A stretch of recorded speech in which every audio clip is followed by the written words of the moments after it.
దేవునికి స్తోత్రం. ఇప్పుడు మనము లేఖనాలకు వెళదాం. చాలా తక్కువ టైం ఉంది. 7-8 వచ్చిన చదివించాను కదా పరమగీతం. నా ప్రాణ ప్రియుడ, నీ మందను నీ వెచ్చట మేపుదువు, మధ్యాహ్నమున నీ వెచ్చట నీడకు వాటిని తోలుదువో నాతో చెప్పుము. ముసుగు వేసుకున్న దానినై నీ దత్తకాండ మందల యొద్ద నేను ఎందుకు ఉండవలేను? నారీమణి సుందరి, అది నీకు తెలియకపోయినా మందల అడుగుజాడలను బట్టి నీవు పొమ్ము. మంద కాపరుల గుడారముల యొద్ద నీ మేక పిల్లలను మేపు అని ప్రభు చెప్తున్నా. 9 దాకా చదివించాను. నా ప్రియురాల, ఫరో యొక్క రథాశ్వములతో నిన్ను పోల్చెదను. ప్రార్థన. తండ్రి, మీకు వందనాలు. చదివిన లేఖనంలో నుండి కొన్ని విషయాలు మాకు తెలియచేయమని యేసు నామములో ప్రార్థిస్తున్నాను తండ్రి. సుందరవతి సంఘం, ఏదో పాట కూడా ఉంది. నేను అంశం అది ఎన్నుకున్నా. ఇప్పుడు సుందరవతి సంఘం ఎవరు? డాక్టర్ బిల్మోరియం పాడినటువంటి ఆ పాట. నేను ఈ వాక్యాన్ని ధ్యానించేటప్పుడు ఈ మాట నాకు మైండ్లోకి వచ్చింది. దేవునికి స్తోత్రం. ఇప్పుడు మనం ఆలోచన చేద్దాం. నేను 7వ వచనాన్ని మీకు తెలియజేస్తున్నాను. నా ప్రాణ ప్రియుడ, నా ప్రాణానికి ప్రియమైనటువంటి వాడువి నీవు. నా ప్రాణానికి ప్రియమైనటువంటి వాడు. ఎందుకంటే నన్ను బ్రతికించడానికి నీవే కారణం. నాకు ప్రాణం ఇచ్చింది నీవే, ఊపిరి పోసింది నీవే. అందుకని ఏమంటుంది? నువ్వు నా ప్రాణ ప్రియుడు. నీ మందను నీ వెచ్చట మేపుదువు. మంద దేవునిది. మంద ఎవరిది? దేవునిది. అది చిన్న మందైనా పెద్ద మందైనా దేవునిదే. ఎందుకంటే ఆయన మందకి మంచి కాపరి. మందకి మంచి కాపరి. ఇశ్రాయేలీల కాపర్లు ఆ మందను చెదరగొట్టేశారు. వారు సరైన రీతిగా మందను మేపలేదు. బాధపడ్డాడు ప్రభు. ఎంత బాధపడ్డాడంటే, మీరు నా మందను చెదరగొట్టి అనేక చోట్లకి అవి వెళ్ళిపోయినాయి, సరిగా మీరు వాటిని మేపలేదు. కాబట్టి నా మందను నేనే మేపుతాను, నేను సరైన కాపర్లను నేనే ఏర్పాటు చేస్తాను. అంటే ఆ మంద పట్ల దేవునికి ఎంత రెస్పాన్సిబిలిటీ, బాధ్యత ఉన్నదో కదా. చాలామంది కాపర్లు యొక్క జీవితాన్ని పోల్చుకుంటే చాలా బాధ్యత లేని వ్యక్తిగా ఇశ్రాయేలు కాపర్లు ఉన్నారు. వాని గురించి బాధపడినటువంటి దేవుడు ఒక మాట చెప్తున్నాడు తన మందను గురించి. ఎహెజ్కేలు గ్రంథంలో 34వ అధ్యాయం 11 నుండి ఈ మాటలు ఉన్నాయి. ప్రభు అయిన యెహోవా సెలవిచ్చినదేమనగా, ఇదిగో నేనే నా గొర్రెలను వెదకి వాటిని కనుగొంటాను.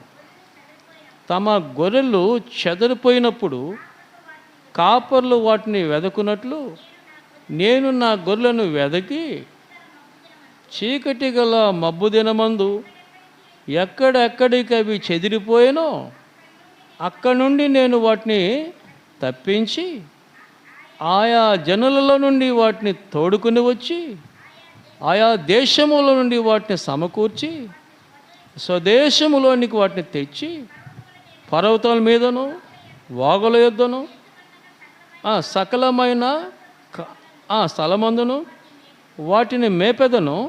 నేను మంచి మేతగల చోట వాటిని మేపెదను. ఇశ్రాయేలు యొక్క ఉన్నత స్థలముల మీద దొడ్డి ఏర్పడును. అక్కడ అవి మంచి దొడ్డిలో పండుకొనును.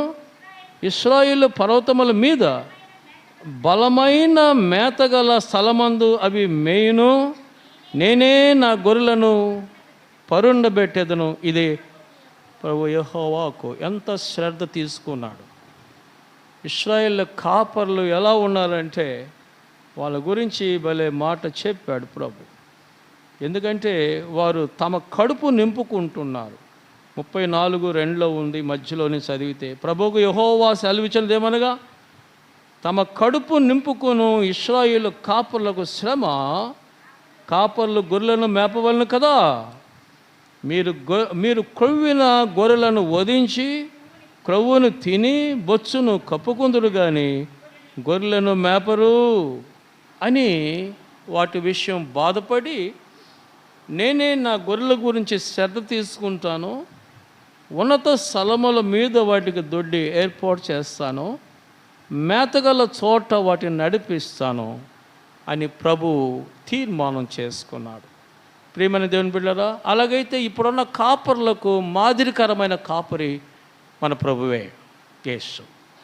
అందుకని మీరు ఆ షుల్లమెత్తి పరమగీతాల్లో ఈ మాట అంటుంది. ఆయన ఎలాంటి కాపరి మనం ఆలోచించేద్దాం. చూడండి, ముందు ఆయన గురించి ఆలోచిద్దాం, తర్వాత ఆయన మందను ఎలా మేపుతాడో ఎక్కడ మేపుతాడో తెలిసిపోతుంది మనకు. మనం ఆలోచించేస్తాం. ప్రియమైన దేవుని బిడ్డలారా, ఒక మాట మీకు జ్ఞాపకం చేస్తాం. యోహాను సువార్త 10వ అధ్యాయం 11వ వచనాన్ని మీరు చదవచ్చు. ఆయన ఎలాంటి కాపరి అక్కడ చెప్తున్నాడు చూడండి. నేను గొర్రెలకు మంచి కాపరిని, మంచి కాపరి గొర్రెల కొరకు ఏం చేస్తాడమ్మా? ప్రాణం పెడతాడు. యేసు స్వామి చెప్తున్నాడు తన గొర్రెల విషయంలో. నాకు ముందు వచ్చారు చాలామంది కాపరులు, అయితే వారు దోచుకుని వారు దొంగలు. వారు రాజమార్గమున రాలేదు, వారు మరొక మార్గమున ప్రవేశించారు. దొంగలు అంతే కదా.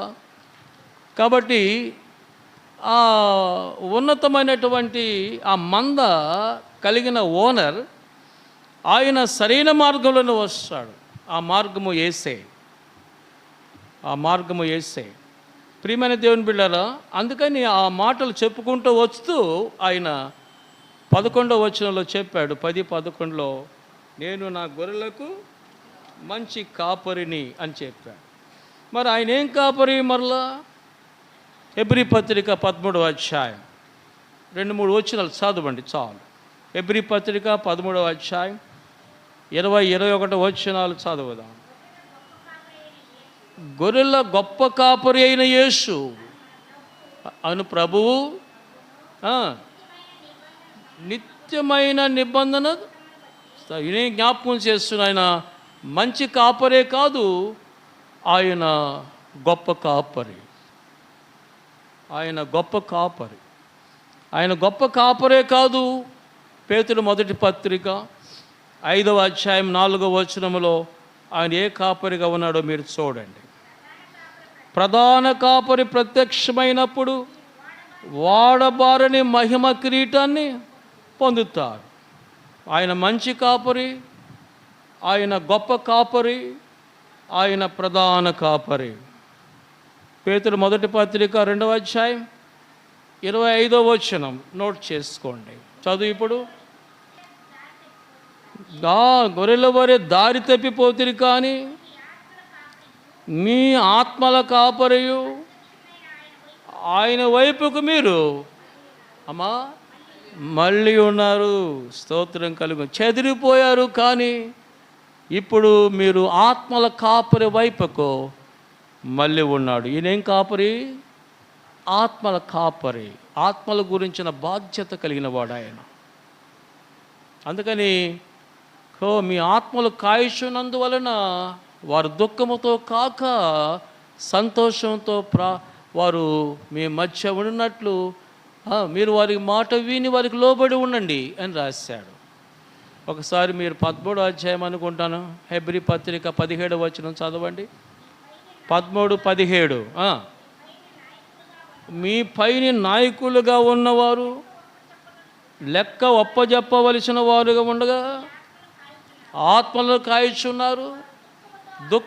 దుఃఖముతో ఆ పని చేసిన ఎడుల ఏందంటమ్మా, పాస్టర్ ఉండడే కాపరి, మంద కాచేవాడు, సంఘ కాపరి దుఃఖముతో ఆ పని చేస్తే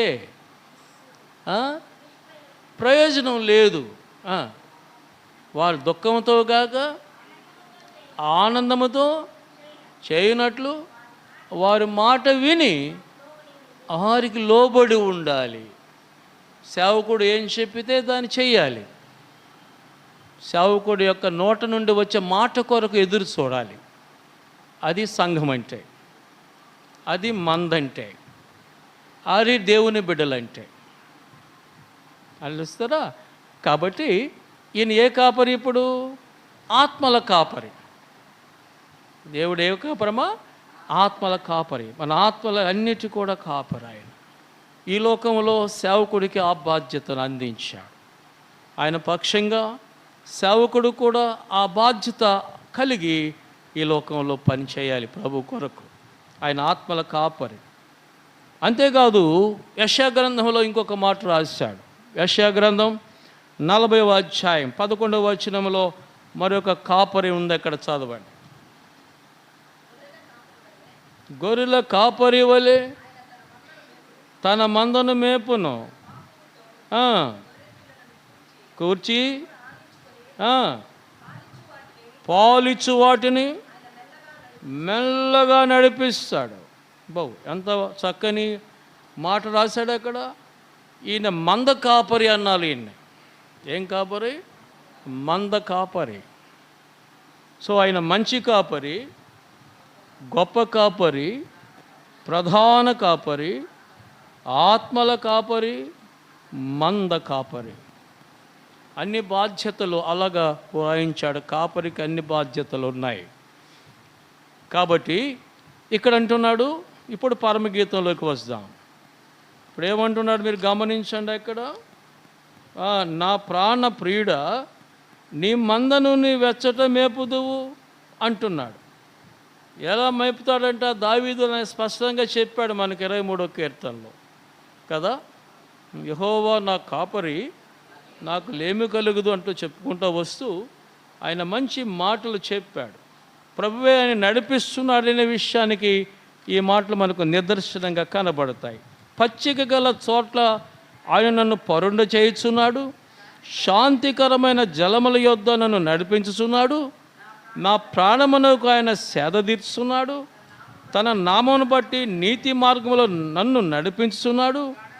గాఢాంధకారపు లోయలో నేను సంచరించిన అపాయానికి భయపడను, నీవు నాకు తోడై ఉన్నావు, నీ దుడ్డు కర్ర నీ దండం నన్ను ఆదరించును, నా శత్రువుల ఎదుట నీవు నాకు భోజనము సిద్ధపరచుదవు, నూనెతో నాలా తల అంటి ఉన్నావు, నా గిన్నె నిండి పొర్లుచున్నది, నేను బ్రతుకు దినములన్నీ కృపాక్షేమములు నా వెంట వచ్చును, చిరకాలము యెహోవా మందిరములో.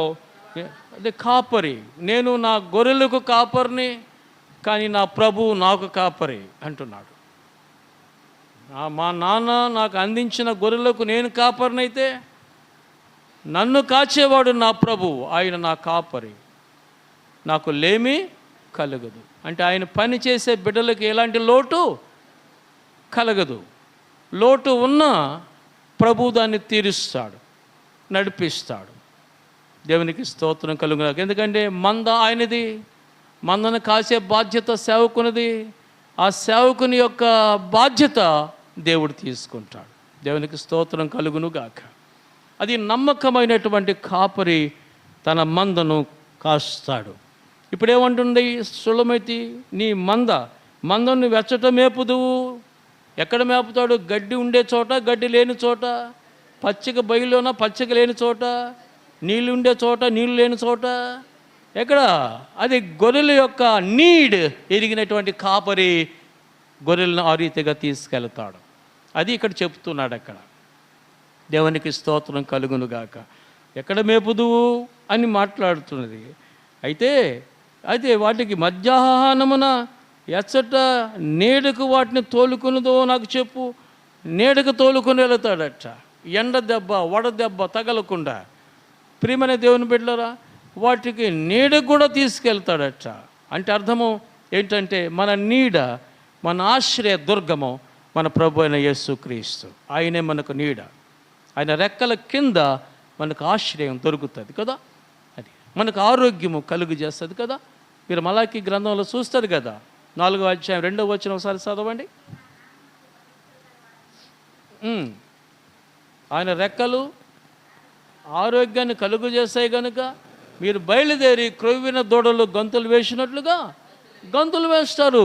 మలాకి రాసేస్తాడు ఆ మాట. ఆయన మనకు ఆశ్రయ దుర్గం, మన నీడ ఆయనే. కాబట్టి 91వ కీర్తన ఏం చెప్తుంది? మహోన్నతుని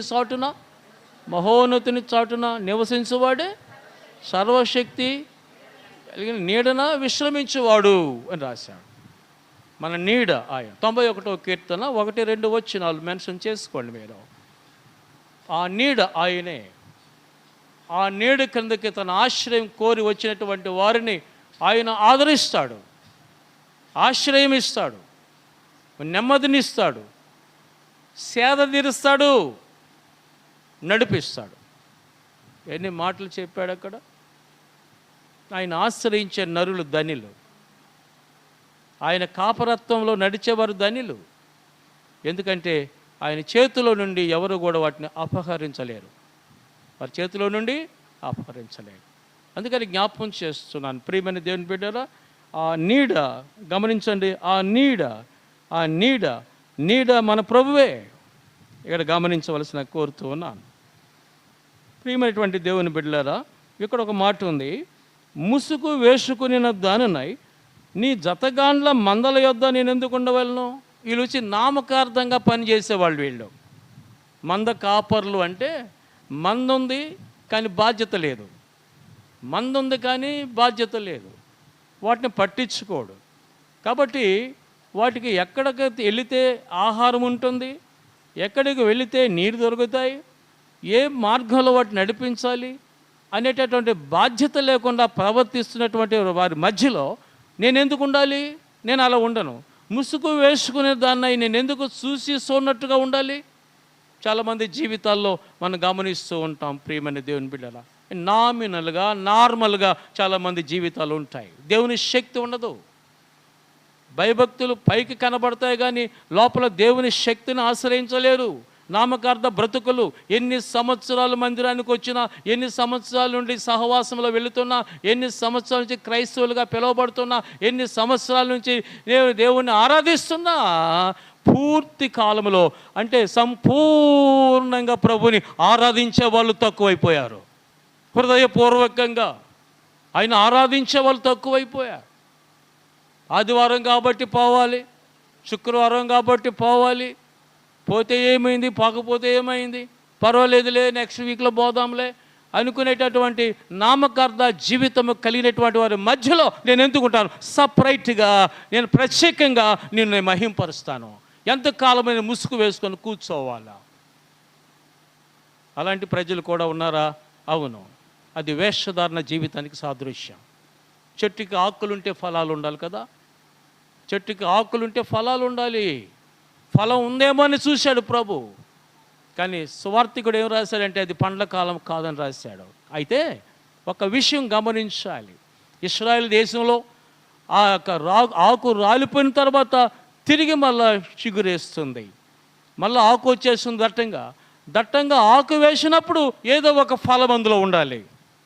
అది సకాల ఫలమైన ఉండాలి, అకాల ఫలమైన ఉండాలి. 2 రకాల ఫలాలు దాంట్లో లేవు అని తెలుస్తుంది మనకు. చాలామంది జీవితాల్లో ఆ ముసుగు అనేది వేషధారణ జీవితానికి సాదృశ్యం, ఆకులు అనేది వేషధారణ జీవితానికి సాదృశ్యం. దాంట్లో లేదు, దాంట్లో ఫలాలు లేదు. భక్తి ఉన్నట్టుగా కనబడతాం కానీ భక్తిలో ఉన్న శక్తి వారికి తెలియదు. ఆలోచించేయండి. నేను ఎంతకాలం వారిని సహించాను, ఎంతకాలం నేను వారిని గమనించాను. ఇంతేనా, నేను ఎందుకు అలా ఉండాలి అని వాపోతుంది. దాని కొరకు కూడా ప్రార్థన చేస్తుందా అనిపిస్తుంది నాకు. చూసారా, ముసుగు వేసుకుని దానినై నీ జతగాండ్ల మందల యొద్ద నేను ఎందుకు ఉండవలేను అంటే ఒక సపరేట్, ఒక ప్రత్యేకమైన జీవితాన్ని కోరుతుంది సంఘం. చాలా సంఘాలు ఎలా ఉన్నాయి ఈ రోజున? చాలా సంఘాలు, చాలా మంది సేవకులు ఎలా ఉన్నారు ఈ రోజున? ప్రియమనే దేవుని బిడ్డలా జ్ఞాపకం చేసుకుందాం. మన సంఘం ఎలా ఉంది? మన ఆత్మీయ జీవితం ఎలా ఉంది? నీ జీవితంలో దేవుని మహిమ పరిచేదిగా ఉందా సంఘం? దేవునికి అవమానం తెచ్చేదిగా ఉందా సంఘం? దేవునికి మహిమ తెచ్చేదిగా ఉందా సంఘం? లేకపోతే నవ్వులు పోటయ్యేటట్టుగా ఉందా సంఘం? ఎలా ఉంది నీ ఆత్మీయ జీవితం? How long? ఎంతకాలం అలా బ్రతుకుతావు? ఎంతకాలం అలా జీవిస్తావు? దేవుని ఆ సన్నిధి అనుభవించాలి. దేవుని కొరకు ప్రత్యేకంగా మనం జీవించాలి. ఆయన దగ్గర నిలబడడానికి మనము నిందారహితంగా ఉండాలి. ఏ మచ్చ, డాగు, కల్మషం, ముడత, కళంకము లేనటువంటి వారుగా ఆయన దగ్గర నిలబడాలి. ఎఫెసీ పత్రిక 5వ అధ్యాయం 27వ వచనం చదివి ప్రభుని మహింపరచండి. సంఘమును ప్రేమించి అది కళంకమైనను, ముడత అయినను, మరి అట్టిది ఏదైనను లేక పరిశుద్ధమైనదిగాను, నిర్దోషమైనదిగాను, మహిమగల సంఘముగాను ఆయన తన ఎదుట నిలవబెట్టుకొనవలెనని వాక్యమత ఉదక స్థానము చేత దాన్ని పవిత్రపరిచి పరిశుద్ధపరచుటకై దాని కొరకు తను తాను అప్పగించుకొనెను అని చదువుతారు మీరు. అలా ఉండాలని ప్రభు కోరుతున్నాడు. సంఘం ఆయన ఎదుట అలా నిలబడాలి. ఎంతకాలము నిరుత్సాహ స్థితిలో ఉంటావు? ఎంతకాలము అపనమ్మిక బ్రతుకులో ఉంటావు? ఎంతకాలము అవిశ్వాసగా బ్రతుకుతావు? ఎంతకాలము నిలువెచ్చని స్థితిలో జీవిస్తావు? ఎంతకాలం అలా ఉంటావు? కమ్ అవుట్, ముసుగు నుండి బయటికి రా. అదే రీతిగా నిలువెచ్చని స్థితిలో నుంచి బయటికి రా. అదే రీతిగా మనం గమనించినట్లయితే నిరుత్సాహ బ్రతుకుల నుంచి ఉత్సాహంలోనికి రండి. ఈ రోజున ప్రభు సెలవిస్తున్న మాట ఎందుకంటే, నేను దేని కొరకు, సంఘం కొరకు ప్రాణం పెట్టానంటే నా దగ్గర నిర్దోషంగా నిలబడడానికి, పవిత్రంగా నిలబడడానికి. 5వ వచనం చూడండి. నారీమణి, నారీమణి సుందరి, అది నీకు తెలియకపోయినా, అంటే అది నీకు నేను ఎక్కడ మేపుతానో, నా బిడ్డలు ఎక్కడ ఉంటారో, ఏ స్థితిలో ఉంటారో అది నీకు తెలియదా? అది నీకు తెలియకపోయినా నీకు అర్థం కాలేదా? ప్రభు చెబుతున్నాడు. నారీమణి, నారీ ఏది హవను తీసేటప్పుడు ప్రభు చెప్పిన మాట, నా ఎముకల్లో ఎముక, నా మాంసములో మాంసము, ఇది నరుల్లో నుండి తీయబడింది కనుక నారీ అనబడును. మీరు గమనిస్తున్నారు కదా, 2:22 ఉంటుంది ఆ మాట చదువు. ఆదికాండం. నిర్మించి ఆమెను ఆదాము నొద్దకు తీసుకొని వచ్చాను.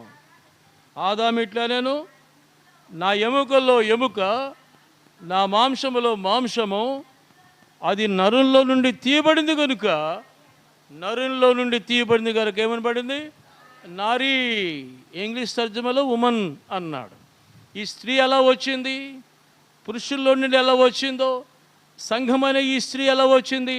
యేసు యొక్క గాయాల్లో నుంచి వచ్చింది. స్తోత్రం, ఆమేన్, హల్లెలూయా. ఆదాముకి ఆ స్త్రీ ఎలా వచ్చిందంటే తనలో నుండే తీశాడు ప్రభు. ఆ ఎముకనే స్త్రీగా నిర్మించాడు. అది ఆయన అంటాడు, నా ఎముకల్లో ఎముక, మాంసములో మాంసము, ఇది నరుల్లో నుండి తీయబడింది కనుక నారీ అనబడును అన్నాడు. Bone of my bones and flesh of my flesh, she shall be called as a woman because she was taken out of man. Woman, నారీ. ఈ నారీ ఎక్కడి నుంచి వచ్చింది? నరుల్లో నుంచే వచ్చింది. అలాగైతే ఈ సంఘం అనే ఈ వధువు ఎక్కడి నుంచి వచ్చిందంటే రెండవ ఆధారమైనటువంటి యేసు యొక్క ప్రక్కలో నుంచి, అంటే ఆ గాయలో నుంచి ఉద్భవించింది ఇది. స్తోత్రం, ఆమేన్. అందుకని మీరు అపోస్తల గ్రంథంలో చదువుతారు కదా, 20వ అధ్యాయం 28వ వచనంలో, దేవుడు తన స్వరక్తమిచ్చి సంపాదించిన సంఘం అంటాడు. సో ఆయన గాయల్లో నుంచి వచ్చిన రక్తముతో ఈ సంఘం అని ఈ నారి ఉద్భవించింది. అందుకని ప్రభు అంటాడు నారీమణి అంటున్నాడు. సంఘాన్ని ఏమంటున్నాడమ్మా? నారీమణి అంటున్నాడు. వా, ఎంత చక్కగా చెప్తున్నాడు. ఈ రోజున భర్తలు అస్సేలని అలా గౌరవిస్తే ఎంత బాగుంటుందో కదా. ఆమేన్, హల్లెలూయా. అది గౌరవం అలా ఇస్తే ఎంత బాగుంటుందో. వచ్చే వరే దరే పేరు పెట్టి పిలవడం, అది వేయడం, విడి చేయడం, ఒకటి ఏమని కట్టావో నా మెడలో, ఆ రోజు నుంచి నాకు సుఖం ఎక్కడది? అంటది ఈ మనిషి. వాడంటాడు వాడేమంటాడో మీకు తెలుసు. నేను కూడా అలాగే ఉన్నాను. నీ కట్టిన రోజు నుంచే నేనేమన్నా సుఖం అనుభవిస్తున్నానా? నేను కూడా అట్టే ఉన్నా. ఇంకెట్లా ఉంటారు? అందుకని జ్ఞాపకం చేస్తున్నాను. ప్రియమైన దేవుని బిడ్డలారా, ఒకరు ఒకరు గౌరవించుకుంటూ, ఒకరు ఒకరు ప్రేమించుకుంటూ, ఒకరు అనుబంధం కలిగి, స్నేహం కలిగి, ఫ్రెండ్షిప్ కలిగి ఈ లోకంలో ఒకరినొకరు అర్థం చేసుకుంటూ, క్షమించుకుంటూ, ప్రేమించుకుంటూ సాగిపోతే ఆ కుటుంబము ఒక చిన్న పరలోకం కదా భూమి మీద. ఆమేన్. హల్లెలూయా, హల్లెలూయా. ఇదే సంఘం, ఇదే కుటుంబం అంటే. ఎలా వచ్చింది? దేవుని ఏర్పాటు కుటుంబం అంటే. ఏ మనుషుడు తలంచలేదు, దేవుడే తలంచాడు. నరుడు ఒంటరిగా ఉండట మంచిది కాదని ఆయనే తలంచాడు. ఆ తలంపుల నుంచే ఉద్భవించింది కుటుంబ వ్యవస్థ. ప్రియమైన దేవుని బిడ్డారా, ఆదాము ప్రక్కలో నుంచి వచ్చింది స్త్రీ, నారీ. యేసుక్రీస్తు యొక్క ప్రక్కల నుంచి, ఆ గాయముల నుంచి ఉద్భవించిందే సంఘం అంటున్నాడు ప్రభు. నారీమణి సుందరి అంటే సౌందర్యవతి. సుందరి అంటే మీ అంశం అదే అనుకున్నా ఈరోజు నేను. సుందరవతి సంఘం. ఈ సంఘానికి సుందరం ఎలా వచ్చింది, అందం ఎలా వచ్చింది, సౌందర్యం వచ్చింది. ఈ అందం ఇవ్వడానికి, ఈ సౌందర్యం ఇవ్వడానికి ఆయన స్వరూపము కోల్పోయాడు అని చదువుతారు మీరు. యెషయా గ్రంథం 53వ అధ్యాయం 2వ వచనం చదవండి. ఎండిన భూమిలో మొలిచిన మొక్కవలెను పెరిగెను, స్వరూపము లేదు, సొగసు లేదు, మనము చూచి అపేక్షించున్నట్టుగా ఆయన యందు స్వరూపము లేదు. ఎందుకంటే ఆయన అందమైనటువంటి వాడే కదా. ఆయన అందమైన వాడే, ధవల వర్ణుడు, ఆయన రత్నవర్ణుడు. ఆయన అలాంటి వాడు అందాన్ని మన కోసము ఏం చేశాడమ్మా? త్యజించాడు. ఆ అందాన్ని మన కొరకు సమర్పించాడు. ఈ కురిపిగా ఉన్నటువంటి వ్యక్తి, పాపము ద్వారా మరణానికి లోనైపోయిన వ్యక్తి, ఆ యొక్క అందాన్ని కోల్పోయినటువంటి వ్యక్తికి తిరిగి మళ్ళా ఆ సుందరాన్ని, అందాన్ని ఇవ్వడానికి, పరిమళ తైలంగా మార్చడానికి ఆయన మన కొరకు సమర్పించుకున్నాడు. అందుకే స్వరూపాన్ని కోల్పోయాడు. మీరు చదువుతారు కదా, ఎఫెసీ పత్రిక 5లో చదువుతారు మీరు. 5వ అధ్యాయం 1 వచనాలు చదవండి.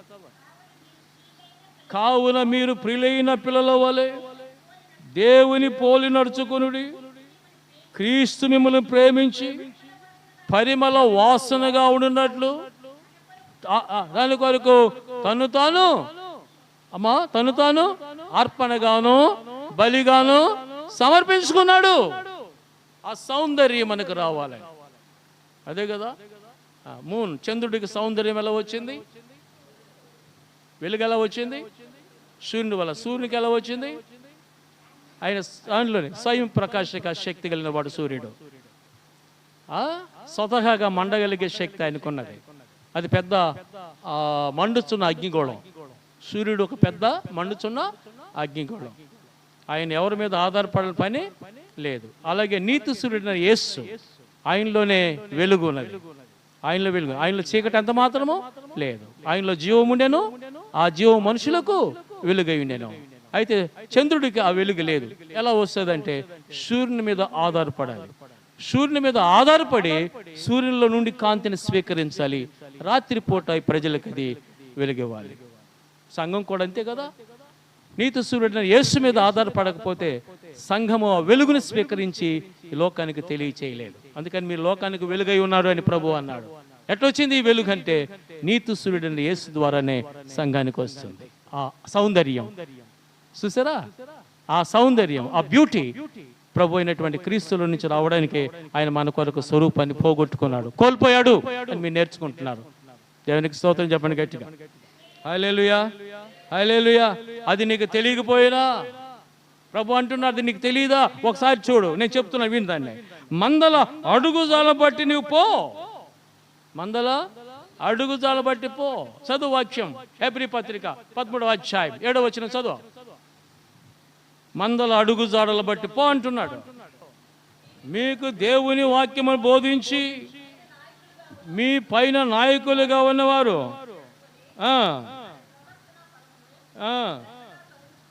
వారి ప్రవర్తన ఫలమును తలంచుకొనుచు వారి విశ్వాసమును మరి అనుసరించమనిగా చెప్పేది మంద అడుగు జాడలు బట్టి పో.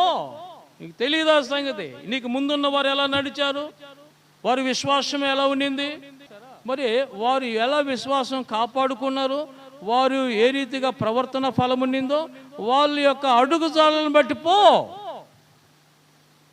తాగుబోతాడు అడుగు జాడల్లో, పనికి మాలిన దాని అడుగు జాడల్లో, వ్యభిచారులు తిరిగిపోతుంది అని అడుగు జాడల్లో పోతే పోతారు నరకానికి. ఎడబోతారు భయం లేకుండా బ్రతికి, దేవుని భయం లేకుండా బ్రతికి జీవించి ఎన్నిసార్లు వాక్యం చెప్పినా మారకుండా బ్రతికిన వారి అడుగుజాల్లో పోతే వారు పోయిన చోటికి పోతావు. భయభక్తులతో బ్రతికిన వారి యొక్క అడుగుజాడలు చూసుకో, ముందు యేసుని చూసుకో. వాక్యం చదువు, 1 పేతురు పత్రిక 2వ అధ్యాయం 21-22 వచనాలు చదువు. క్రీస్తు కూడా మీ కొరకు బాధపడి మీరు తన అడుగు జాడలేందు నడుచుకున్నట్లు మీకు మాదిరి ఉంచిపోయాను. ఏ అడుగు జాడలమా? యేసయ్య అడుగు జాడలో. యేసయ్యని మేము మాదిరిగా పెట్టుకోవాలి. ఆ తర్వాత యేసయ్యని మాదిరిగా పెట్టుకొని జీవించిన వారిని నువ్వు మాదిరిగా పెట్టుకోవాలి. 1 కొరింథీ పత్రిక 11:1 నేను క్రీస్తును పోలి నడుచుకున్న ప్రకారము మీరు నన్ను పోలి నడుచుకునుడి. అంటే అంటే మనకు మాదిరి ఎవరు? యేసయ్య. క్రీస్తు అడుగు జాడలో. ఆయన అడుగు ఎలా వేసాడో అలా వేయాలి, ఆయన ఎలా మాట్లాడాడో అలా మాట్లాడాలి, ఆయన ఎలా ప్రేమించాడో అలా ప్రేమించాలి, ఆయన ఎలా విశ్వాసముగా పరిశుద్ధంగా జీవించాడో అలా జీవించాలి, అలా ప్రతిఫలాపేక్ష కోరకుండా ఎలా బ్రతికాడో అలా బ్రతకాలి. మాదిరికరమైన జీవితాన్ని ఎలా జీవించాడో ఆ జీవితము ఆయన అనుసరించేవారు జీవించాలి. అప్పుడు వారి తర్వాత వారి వెనక వచ్చేటటువంటి తరం వారిని జ్ఞాపకం చేసుకొని వారి విశ్వాస ఫలాన్ని అనుభవిస్తారు. అలా విశ్వాసాన్ని అనుసరిస్తారు. అంటే నీ విషయంలో నువ్వు ఎలా జీవించావో నీ తర్వాత వచ్చే నీ బిడ్డలు, అలాగే నీ తర్వాత వచ్చేటటువంటి జనసమూహము నిన్ను మాదిరికరంగా తీసుకొని అడుగుజాడలో నడవగలిగితే మందల అడుగుజాలను బట్టి పొమ్మో ప్రభు చెప్తున్నాడు. ఆమేన్, హల్లెలూయా. నాతో మీరు ఏకీభవిస్తారా? ఈ మాటకి నాతో ఏకీభవిస్తారా? అందుకే చెప్తున్నా, నువ్వు అలాగే విశ్వాసంగా జీవించాలి, అలాగే నువ్వు పరిశుద్ధంగా జీవించాలి, మాదిరికరంగా బ్రతకాలి, నిన్ను గురించి చెప్పుకోవాలి. ఆ రోజున ఒక్కోసారి ఒకరు చచ్చిపోతే వారికి సాక్ష్యం చెప్పడానికి ఊరు రారు, ముందుకే సాక్ష్యం చెప్పడానికి రమ్మంటే రారు. అసలు నీకు సాక్ష్యం ఉంటే కదా నువ్వు చెప్పడానికి. ఏమని చెప్తావు? చెప్తే దొంగ మాటలు చెప్పాలా? చెప్తే ఏం చెప్పాలా? దొంగ మాటలు చెప్పాలి. దేవునికి ఇష్టమైన మాటలు చెప్పలేము, అలా బ్రతకలేదు కదా. ఏం చెప్తావు? ఈ ప్రజలు ఏమైనా అనుకుంటారేమో అని చెప్పడమే కానీ, ప్రజలు ఏమైనా అనుకుంటారేమో అని చెప్పడమే కానీ అలాంటి జీవితం లేదు. జీవితం లేకుండా సాక్ష్యం ఎలా ఉంటుంది? పరలోకం అంటే సాక్ష్యమే కదా. అది నీకు తెలియకపోయినా ప్రభు అంటున్నాడు, తెలుసుకోమంటున్నాడు. ఇప్పుడు మందల అడుగుజాలను బట్టి పో. మందంటే మనమే, విశ్వాసే, యేసు రక్తంలో కడగబడిన వారి బిడ్డలే. వాళ్ళు ఎలా బ్రతుకుతున్నారో గమనించి వారి విశ్వాసాన్ని అనుసరించావు. వారి విశ్వాసాన్ని అనుసరించమని గారు చెప్తున్నాడు ఇక్కడ. మందల అడుగుజాలను బట్టి పో. విశ్వాసి, నువ్వు ఎలా ఉన్నావు? నేను ఎలా ఉన్నాను? నన్ను అనుసరిస్తున్నారా? మిమ్మల్ని అనుసరిస్తున్నారా? ఇతరులు అనుసరించేటట్టుగా నీ జీవితాన్ని మలుచుకున్నావా? ఎలా ఉంది నీ క్రైస్తవ జీవితం? తీతు 1:16 చదవండి. దేవుని ఎరుగుదుమని వారు చెప్పుకుందురు గాని అసహ్యులను, అవిధేయులు, అసహ్యులు, అవిధేయులు. ఎవరి గురించి చెప్తున్నాడు? క్రైస్తవుల గురించే. దేవుని ఎరుగుదుమని చెప్తున్నాడు. నేను క్రైస్తవునే, మా తాత క్రైస్తవుడు, మా ముత్తాత క్రైస్తవుడు, మా అమ్మ క్రైస్తవురాలు, మా నాయన క్రైస్తవుడు, వాళ్ళ నుంచి వచ్చిన సంతానమేమో అని చెప్పుకుందరు కానీ వారు అసహ్యులు, అవిధేయులు, ప్రతి సత్కార విషయంలో భ్రష్టులు. సత్కార్యం అంటే సత్ అంటే మంచి, మంచి కార్యమే లేదు వారి జీవితంలో. పనికి మాలిన పనులే చేస్తారు కానీ మంచి పని చేయరు. ఎప్పుడు మంచి పని చేయరు. ప్రతి సత్కార విషయంలో భ్రష్టులై ఉండి తమ క్రియల వలన దేవుణ్ణి ఎరగనట్టుగా ఉన్నారట. మాటలు చూస్తే క్రైస్తవుడని, క్రియలు చూస్తే దేవుడు మాకు తెలియదు. ఏంది జీవితం? నీ క్రియలు ఎలా ఉన్నాయి? క్రియలు లేని విశ్వాసం మృతం. క్రియలు లేని విశ్వాసం మృతం. ప్రియమైన దేవుని బిడ్డలారా, వారి క్రియలు దేవుని ఎరుగుదమని చెప్పుదురు కానీ వారు భ్రష్టులు, సత్కార్యములు చేయరు. వారు భ్రష్టులై ఉండి ఏమన్నారు? క్రియల వలన దేవుని ఎరగమన్నట్టుగా ఉన్నారు. దేవునికి స్తోత్రం కలుగును గాక. Praise lord. Hallelujah, hallelujah. ఈ సమయంలో మీకు జ్ఞాపకం చేస్తున్నాను, దేవుని యొక్క సన్నిధిలో మనం ఎలా జీవించాలో ఒకసారి జ్ఞాపకం చేస్తా ఉన్నాడు. ఇప్పుడు ఏమన్నాడు? మందల అడుగుజాలను బట్టి ఓ నడువు, మంద కాపుల గుడారముల యొద్ద నీ మేక పిల్లలను మేపము. మేకలు ఎక్కడ నిలబడతాయి? ఎడమ ప్రక్కన, కుడి ప్రక్కన? యేసయ్య మహిమగల సింహాసనం మీద కూర్చున్నప్పుడు అవి ఎడమ పక్కన ఉంటాయా, కుడి పక్కన ఉంటాయా? ఎడమ పక్కన ఉంటాయి. ఇక్కడ మేక పిల్లలు మేప ఉంటాడు ఏంది అర్థం? ఇంకా చాలా మంది పాపులుగా జీవిస్తున్నారు, ఇంకా లోకంలో ఉన్నారు, ప్రభు పేరు చెప్పుకుంటున్నారు కానీ ప్రభువుకి ఇష్టంగా బ్రతకడం లేదు. అదే చెప్తున్నాడు. కుడివైపున గొర్రెలు ఉన్నాయి.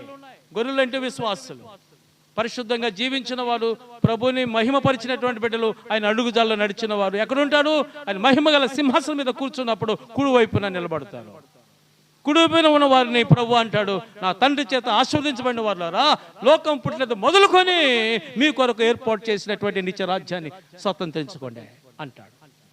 మేకలు ఎన్నుకున్నాయి, శపించబడిన వాళ్ళారు అంటాడు. అంటే మేకల గుంపు మారాలి, మేకల గుంపు మారాలి, ఇష్ట ప్రకారం జీవించకూడదు.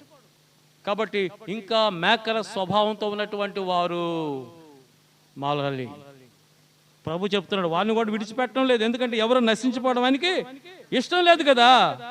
అందుకని మంద కాపుల గుడారము యొద్ద నీ మేక పిల్లలను, దేవుని వాక్యం చెబుతూ ఉన్నప్పుడు ఈ మేకల స్వభావం కలిగినటువంటి వారు మార్చబడాలి, గొర్రెల గుంపులు చేరాలి, గొర్రెల గుంపులు చేరాలి. దేవునికి మహిమ కలుగును గాక. ఆమేన్. హల్లెలూయా, హల్లెలూయా. వ్యవసాయ మేకల స్వభావం ఎడమ వైపున నిలబడుతున్నటువంటి ఆ శపించబడినటువంటి గ్రూపుల నుంచి ఆశీర్వదించబడినటువంటి గ్రూపులోనికి రావాలా బిడ్డలు. దేవునికి స్తోత్రం. గమనించి ఇప్పుడు 9వ వచనంకి వచ్చేయండి. నా ప్రియురాలా, ఫరో యొక్క రథాశ్వములతో నిన్ను పోలుస్తాను. వధువు సంఘాన్ని దేంతో పోలుస్తున్నాడు? ఫరో యొక్క రథాశ్వాలతో పోలుస్తున్నాడు. ఏంది దాంట్లో ప్రత్యేకత? ప్రపంచ ప్రఖ్యాతిగాంచినటువంటి రథాలు, గుర్రాలు ఐగుప్తులు దొరుకుతాయి, ఫరో దగ్గర దొరుకుతాయి. సొలొమోను కూడా అక్కడి నుంచి కొన్నాడు. మొదటి రాజుల గ్రంథం 10వ అధ్యాయం తీయండి. రాజుల మొదటి గ్రంథం 10వ అధ్యాయం 28, 29 వచనాలు చదవండి ఒకసారి. సొలొమోనుకుండు గుర్రములు ఎక్కడి నుండి తెచ్చాడమ్మా? ఐగుప్తుల నుండి తెచ్చాడు. రాజు వర్తకమును బట్టే నియామకమైన ధర చెల్లించి ఎట్ట కొన్నారమ్మా? ఆ గుంపులు గుంపులుగా కొన్నారంట. ఐగుప్తుల నుంచి కొన్ని ఒక రథము ఒకటికి 600 తులముల వెండి, గుర్రము ఒకటికి 150 తులముల వెండితో కొన్నారట. మా రథము 600 తులాలు వెండి, గుర్రము ఒకటే 150 తులాలు వెండి. ఇప్పుడు రథం ఎంత? రథం రేట్ ఎంత? 600 తులములు వెండి. గుర్రం ఒకటెంత? 150 తులములు వెండి. వెండి దేనికి సాదృశ్యం? వెండి విమోచనకు సాదృశ్యం. వెండి విమోచనకు సాదృశ్యం. నీవు నేను ఎలా విమోచించబడ్డాం? ఆయన రక్తం ద్వారా. స్తోత్ర. మొదటి పేతురు పత్రిక 1:18 చదవండి. పితృ పారంపర్యమైన వ్యర్థ ప్రవర్తన ఇచ్చినట్లుగా వెండి బంగారము లాంటి క్షయమయ వస్తువుల చేత వెండి విమోచనకు సాదృశ్యం అయితే ఆ వెండితో కొంటే, రథాన్ని గుర్రాలని వెండితో కొని విడుదల చేస్తే సొలొమోను. అయితే సంఘము అనేటటువంటి ఈ వధువుని ఏం పెట్టి విడుదల చేశాడు తెలుసా? యేసయ్య ప్రశస్త రక్తము ద్వారా. స్తోత్రం. ఇది విమోచన. వాటి ద్వారా విమోచించబడలేదు కానీ ఇప్పుడు 19 చదువు. అమూల్యమైన రక్తము చేతను అనగా నిర్దోషమును నిష్కలంకనగు గొర్రెపిల్ల వంటి క్రీస్తు రక్తము చేత విమోచించబడితేవని ఎరుగుదురు కదా. ఆమేన్. వెండి విమోచనకు సాదృశ్యం అయితే సంఘమని ఐగుప్తులో నుంచి, ఐగుప్తు అని ఈ లోకంలో నుంచి యేసుక్రీస్తు రక్తము ద్వారా సంఘం విమోచించబడింది. స్తోత్రం, హల్లెలూయా. అందుకనే దేంతో పోలుస్తున్నాడు ఇప్పుడు? ఫరో యొక్క రథాశ్వములతో సంఘాన్ని పోలుస్తున్నాడు దేవుడు. ఎంత భాగ్యం, ఎంత భాగ్యం. ఎందుకో తెలుసా? ఎందుకనంటే ఈ ఫరో యొక్క రథాశ్వాల్లో ఉన్న ప్రత్యేకత ఏంటంటే, వేస్తే అడుగు ఒకేసారి వేస్తాయి, తీస్తే అడుగు ఒకేసారి తీస్తాయి, అవి ఐక్యంగా ఉంటాయి. ఫరో ఏం చెప్పాడో ఆ మాటకు లోపడతాయి. స్తోత్రం. ఏనా ఎందుకు రథాన్ని పోల్చాడు? ఫరో రథాలతో ఎందుకు పోల్చాడు? ప్రపంచ ప్రఖ్యాతిగాంచినటువంటి చాలా మంది రాజులు అక్కడి నుంచే కొన్నారు. రథం ఒకటికి 600 తులాలు పెట్టి, గుర్రం ఒకటికి 150 తులాలు వెండిని పెట్టి కొనుక్కున్నారు. ప్రపంచవ్యాప్తంగా ప్రఖ్యాతిగాంచేటువంటివి, ప్రసిద్ధమైనటువంటి ఐగుప్తు రథాలు, గుర్రాలు. దాంతో పోలుస్తున్నాడు ప్రభు సంఘాన్ని. అవైతే వెండితో విమోచించబడ్డాయి, కానీ సంఘము యేసుక్రీస్తు యొక్క ప్రశస్త రక్తముతో విమోచించబడింది. ఐగుప్తు అనే లోకంలో నుంచే దేవుడు కొన్నాడు మనల్ని. సొలొమోను కంటే శ్రేష్ఠుడు యేసు, ఆయన కొన్నాడు. ఇప్పుడు ఆ రథాలకి, గుర్రాలకి ఎందుకు పోల్చాడంటే, అది చెప్పి ముగిస్తాను వాక్యాన్ని. ఎందుకు పోల్చాడంటే, అవి వేస్తే అడుగు ఒకేసారి వేస్తాయి, తీస్తే ఒకేసారి అడుగు తీస్తాయి. చూసారా? అంటే అలాగ వాటికి ట్రైనింగ్ ఉండాలి. అలాగైతే వాళ్ళు మంచి ట్రైనింగ్, వాటికి వేస్తే అడుగు ఒకేసారి వేస్తాయి, తీస్తే ఒకేసారి, అంత ఐక్యతగా ఉంటాయి. అవి ఐక్యానికి సాదృశ్యం, ఐక్యమునకు సాదృశ్యం అవి. అంతేకాదు రాజు మాటకు వింటాయి, విధేయతకు సాదృశ్యం అవి. అంతేకాదు అవి మంచి అలంకరణతో అలంకరించబడతాయి. 3 విషయాలు చెప్పాను ఇప్పుడు. ఒకటి ఐక్యతకు సాదృశ్యం, రెండవది విధేయతకు సాదృశ్యం. రాజు ఏం చెప్పితే అది రాజు మాటకు లోబడతాయి. ఒకవేళ సావలసి వస్తే సస్తాయి, కానీ వెనకరావు. స్తోత్రం. సావలసి వస్తే మీరు చూశారు కదా. తర్వాత మూడవది అలంకరణ. వాటిని చాలా చక్కగా అలంకరిస్తారు ఆ గుర్రాలని. మనకున్న అలంకరణ మన ప్రభువే. సంఘానికి ఉన్న అలంకరణ మన ప్రభువే, పైవి కాదు. పేతురు మొదటి పత్రిక 3వ అధ్యాయం 3-4 వచనాలు చదువు. జలలు అల్లుకొనుట, బంగారు నగలు పెట్టుకొనుట, వస్త్రములు ధరించుకొనుట, వెలుపటి అలంకారముగా ఉండక, ఏమా సాధువైనట్టు, మృదువైనట్టు, గుణము అను. ఏ అలంకారం అది? అక్షయ అలంకారము. క్షయం అంటే నశించిపోయేది, అక్షయం అంటే నాశనము కానిదే. పైవి నశించిపోతాయి, కానీ అంతరంగంలో ఉన్నటువంటి ఆ స్వభావము అది నశించదు. అది దేవునికి ప్రీతికరమైనది. ఆమేన్, స్తోత్రం, హల్లెలూయా. సంఘానికి ఉన్నటువంటి ప్రత్యేకత అది. అవేమో వాటిని అలంకరించారు. ఫరో రథాలు, గుర్రాలు అలంకరణకి సాదృశ్యమేది. వాటి చూసినప్పుడు అట్రాక్షన్ ఉంటుంది వాటికి. దేవునికి స్తోత్రం. ఈ యొక్క సమయంలో సంఘానికి ఉన్న అట్రాక్షన్ ఏంటి అంటే, యేసే. ఆయన సౌందర్యాన్ని, స్వరూపాన్ని మన కొరకు కోల్పోయాడు. బాహ్య సౌందర్యం కంటే అంతరంగ సౌందర్యాన్ని కోరుతున్నాడు దేవుడు. తిమోతి మొదటి పత్రిక తీయండి ఒకసారి, 2వ అధ్యాయం 9-10 వచనాలు చదవండి. తిమోతి మొదటి పత్రిక 2వ అధ్యాయం 9-10 వచనాలు. మరియు స్త్రీలు అణుకువ స్వస్థ బుద్ధి గలవారై, తగు మాత్రపు వస్త్రముల చేతులే గాని బంగారముతోనైనను విలువగల వస్త్రములతోనైనను అలంకరించుకొనక, ఎటండా దైవభక్తి కలిగిన వారమని చెప్పుకును శీలకు తగినట్టుగా సత్క్రియల చేత తమను తాము ఏ క్రియల చేత? సత్క్రియల చేత సంఘము అలంకరించబడాలి. స్తోత్రం కలుగును గాక. ఆమేన్. ఇది అవి వాటికి అలంకరణ అలా ఉంది, కానీ సంఘం యొక్క అలంకరణ వేరుగా ఉంటుంది. అది ప్రభు కోరేది. ఇది అలంకరణ. ఆమేన్. అవసరమైతే ఎందుకు పోల్చాడు సంఘాన్ని? వాటి రథాలకి, గుర్రాలకి ఎందుకు పోల్చాడంటే, అవసరమైతే రాజు కొరకు చనిపోతాయి, సంఘం కూడా ప్రభు కొరకు చనిపోతుంది. మీకు తెలుసా, ఇశ్రాయేలీలు ఆ ఎర్ర సముద్రం నుంచి బయటకు వచ్చేటప్పుడు 6 నెలలు వాళ్ళు వచ్చారు, వాళ్ళలాగే పోవాలనుకున్నాడు. ఏం చేశాడు తెలుసా దేవుడు? చదవండి ఒకసారి, 14వ అధ్యాయం తీయండి ఒకసారి. నిర్గమకాండం 14వ అధ్యాయం 26 నుంచి 31 వరకు ఉంటుంది ఆ మాటలు, కొన్ని చదవండి. అందులో యెహోవా మోషేతో వారి రథముల మీదకి వారి రౌతుల మీదకి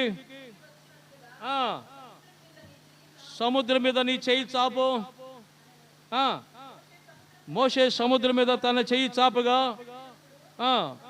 సముద్రపు అధిక బలముతో తిరిగి పొర్లెను గనుక అది చూసి వెనుకకు పారిపోయిరి. అప్పుడు యెహోవా సముద్ర మధ్యను ఐగుప్తులను సముద్రపు మధ్యను ఐగుప్తులను నాశనం చేసెను. తిరిగి వచ్చి ఆ రథములను రౌతులను వారి వెనుక సముద్రములోనికి వచ్చిన ఫరో యొక్క సర్వశేలను కప్పివేసను. చచ్చిపోయినాయా? అశ్వాలు చనిపోయినాయా? అవసరమైతే చనిపోతాయి రాజు కొరకు, మళ్ళీ వెనక్కి రావు. క్రైస్తవ సంఘం కూడా అంతే, విమోచించబడిన పరిశుద్ధులు అంతే, దేవుని బిడ్డలు అంతే. వారు అవసరమైతే యేసయ్య కొరకు ప్రాణాలు పెడతారు. ఈరోజు జరుగుతున్నది ప్రపంచంలో అదే కదా, దేశంలో ఇవే కదా. ఎంతమంది క్రైస్తవుల్ని మొట్టబెట్టడం లేదు, ఎంతమంది సేవకులను చంపడం లేదు, ఎన్ని సంఘాలను కోల్చడం లేదు. అవసరమైతే ప్రభు కొరకు చనిపోతారు. దేవునికి స్తోత్రం. ఫరో రథాస్ వాళ్ళకి పోల్చింది కారణం అదే. ఇక్కడ ఏం చేశాడు? వాటిని కప్పివేశాడు, అయినా చచ్చిపోయాయి కానీ మళ్ళీ వెనకకి మరలేదు. చూడండి, ఇంకొక మాట చదవండి. నీళ్లు తిరిగి వచ్చి ఆ రథములను రౌతులను వారి వెనుక సముద్రంలోనికి వచ్చిన ఫరో యొక్క సర్వసేనలను కప్పివేసను. వాళ్ళు ఒకడైనను మిగిలి ఉండలేదు. అయితే ఇశ్రాయేలీలు 6 నెలల సముద్రం మధ్య ఉన్నప్పుడు ఆ నీళ్లు వారి కుడి ఎడమల ప్రక్కన గోడవలే ఉండేను. ఆ దినమున యెహోవా ఐగుప్తుల చేతిలో నుండి ఇశ్రాయేలును రక్షించను. ఇశ్రాయేలీలు చచ్చిన ఐగుప్తులైన సముద్ర తీరమున అవసరమైతే చచ్చిపోతారు. చక్రవర్తి ఫరో కొరకు, ఫరో రథాలు గుర్రాలు అది ప్రత్యేకత. వాటి ఐక్యత, వాటి విధేయత, వాటి అలంకరణ ఎంత ఉన్నా అవి ఆయన కొరకు చనిపోతాయి. అలాగే దేవుడు మనకిచ్చినటువంటి ఆ ఆత్మ సంబంధమైన సౌందర్యం, మనకిచ్చిన రక్షణ, మనకిచ్చిన పరిశుద్ధత, మనకిచ్చిన దైవ లక్షణములు, మనకిచ్చినవి అన్ని కూడా మనం అనుభవిస్తున్నాం. కానీ సమయం వచ్చినప్పుడు యేసు కొరకు ప్రాణం పెట్టవలసి వస్తే వెనకరాం, ఆయన కొరకు చనిపోతాం. దేవుని దృష్టిలో సృష్టిలో అత్యంత రమణీయమైనది, అందము గలది, అత్యంత రమణీయమైనది, అందము గలది దేవుని సంఘం. ఫరో దాసములతో నిన్ను పోల్చేదనంటే అర్థం అదే. సంఘం ఆ రీతిగా ముందుకు కొనసాగి ప్రభు కొరకు జీవించాలని, అవసరమైతే ప్రభు కొరకు మరణించడానికి కనుక వెనుక తిరగని సంఘంగా యవన కాలములో యవన జీవితాన్ని సమర్పించిన యేసు కొరకు బ్రతికించే బిడ్డలుగా మీరు ఉండాలని ఆశిస్తూ ముగిస్తున్నాను ఈ మాటలు. ఆత్మ సంగములతో చెబుతున్న మాట చెవిగలవాడు వినుగాక. ప్రార్థన చేద్దాం. పరిశుద్ధమైన తండ్రి, మీకు స్తోత్రాలు చెల్లిస్తున్నాం. మీరు మాకు అందించినటువంటి గొప్ప వాక్య సందేశం కొరకు స్తోత్రాలు, జీవవాక్యుల కొరకు స్తోత్రాలు. మీ కొరకు మేము జీవించడానికి, మీ కార్యాలు మేము చేయడానికి ఎంత గొప్ప విషయాలు మీరు మాకు జ్ఞాపకం చేశారు స్వామి. మీకు వందనాలు చెల్లిస్తూ మీ బిడ్డలను ఆశీర్వదించి బలపరచమని, నీ కొరకు సాక్షులుగా వాడుకోమని యేసు నామములో ప్రార్థిస్తున్నాను తండ్రి. Thank you. God bless you.